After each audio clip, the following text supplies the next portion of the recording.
দূর থেকে যেকোনো জিনিস দেখলেই খুব চকচকা স্মুথ সুন্দর মনে হয়। যারা গ্রামে থাকে তারা ভাবে শহরের জীবন মনে হয় কতটাই সুন্দর, ঝা চকচকা, প্রতিদিন ঘুরছে ফিরছে খাচ্ছে দাচ্ছে, কতই না আনন্দের। শহরের জীবনের মধ্যেও অনেক পরিমাণে ব্যস্ততা থাকে। আমার মনে হয় গ্রামের জীবনে বর্তমান সময়টার কথা বলবো, কারণ এখন বর্তমান সময়ে কিন্তু আগের মতো সেরকম চাষাবাদ, মানুষের বাড়িতে বতর আতর এগুলো কিন্তু নাই বললেই চলে। এখন সবাই দেখা যায় যে ব্যবসা বাণিজ্য বা দোকানপাট এগুলো নিয়েই ব্যস্ত। এবং সকালবেলা ঘুম থেকে উঠেই সবাই খাওয়া দাওয়া করে ম্যাক্সিমাম সময় দেখা যায় যে দলবদ্ধভাবে বসে টসে থাকে। কারণ বাচ্চাদের পিছনে তাদের সময় দেয় না বললেই চলে, কারণ ছোটোবেলায় মা চাচিদেরও দেখছি। আমাদের স্কুলে বাড়ির পাশে স্কুল ছিল এবং আমরা যখন একটু দূরের স্কুলেও যাইতাম তখন দেখা যেত একটা ভয়ে ভয়ে থাকতাম যে মা চাচা বাপ চাচারা দেখে ফেলবে, কে কি বলবে। এই একটু দুষ্টামি করার মতনও সুযোগ পাইতাম না রাস্তাঘাটে। কিন্তু শহর অঞ্চলে তো বাচ্চাদের সারাই যায় না, কারণ এখন ছোট, এখন তো সারা যাবে না, আবার বড় হইলে আস্তে আস্তে টেনশন আরও বৃদ্ধি পাবে।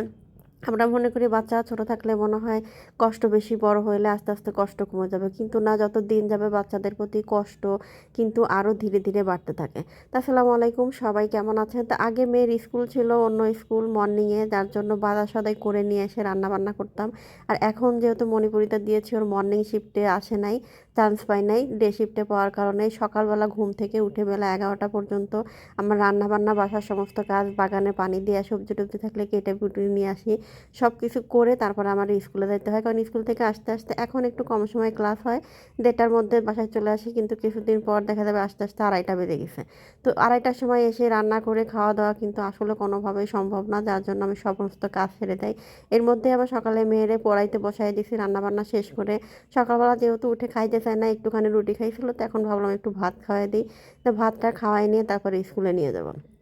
তো স্কুলে নিয়ে কিন্তু বিশেষ করে শহরের মাদের কিন্তু বাচ্চাদের সাথে স্কুলে যাইতেই হয় 2 ঘন্টা 2.5 ঘন্টা একটানা দাঁড়ায় বসে বিভিন্নভাবে দেখা যায় যে সময়টা কাটাইতে হয়। কারণ এই ছোট বাচ্চা তো ভ্যানে দিয়ে দেওয়া যায় না, আবার আস্তে আস্তে যখন বড় হবে তখন টেনশনটাও বেড়ে যাবে, তখন দেখা যাবে যে একটু বড় হলে তো মেয়েদের নিয়ে মা বাবাদের টেনশন আরও বেশি বেড়ে যায়। সেটা তো কারো বোঝার ব্যতিক্রম না, কারণ আমাদেরও একসময় যখন বাবা মা আমাদেরকে নিয়ে টেনশন করতো, এখন আমরা মা হয়েছি, এখন আমাদের টেনশনটাও এই সেমভাবেই থাকবে। তো এটাই বাস্তবতা। তো স্কুলে এসে যে এখানে কিন্তু প্রচুর বাজার সদাই বিভিন্ন ধরনের জিনিসপত্র বসে, তো একটু কেনাকাটা, দেখা যায় এত সময় তো বসেও থাকা যায় না, আবার দাঁড়ায়ও থাকা যায় না, বসার জায়গাও নাই, হেঁটে হুটে এভাবে করে সময়টা পাস করতে হয়। অনেকেই আবার স্কুলের ভিতরে বসে দেখা যায় যে চেয়ার টেয়ার পায় না, এরা দেখে ভিতরে বসে অনেকেই আবার সেলাই টেলাই করে, যে ওখানে এক ভাবি বসে সেলাই করতেছিল, মানে সময়টা পাস করার জন্য। যারা গ্রামে থাকে তারা ভাবে যে শহরের জীবন কতটাই চাকচিক্যময়, কতটা আলো ঝলমলে, কিন্তু সারাটা দিন এইভাবে ব্যস্ততায় সময় কাটে। বাচ্চার স্কুল, স্কুলে গিয়ে 2 ঘন্টা সময় পার, তারপরে বাসায় এসে তাড়াহুড়া করে সমস্ত কাজকর্ম গুছায় রান্নাবান্না করতে হয়। যখন বাচ্চা ছোট ছিল বা বাচ্চা ছিল না, তখন কত রকমের রান্নাবান্না আয়োজন করে করতে পারতাম।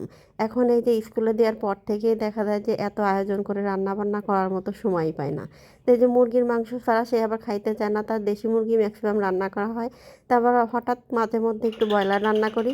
আমার আবার ব্রয়লার মুরগির মাংস একদমই খেতে মনছে না, এই জন্য আমি বালাচাওটা ভর্তা করেই ভাত খাই নেবো, আর মেয়েকে মুরগি দিয়ে ভাত খাওয়াবো, আর যদি রাত্রে দেখি এক একটা ভাজি টাজি কিছু করবো। তো এই ছিল আজকে আমার ভিডিও, সকাল থেকেই শুরু করেছিলাম। তো ভিডিওটি ভালো লাগলে অবশ্যই একটা লাইক কমেন্ট এবং পারলে শেয়ার করে দিবেন। ধন্যবাদ সবাইকে, আল্লাহ হাফেজ।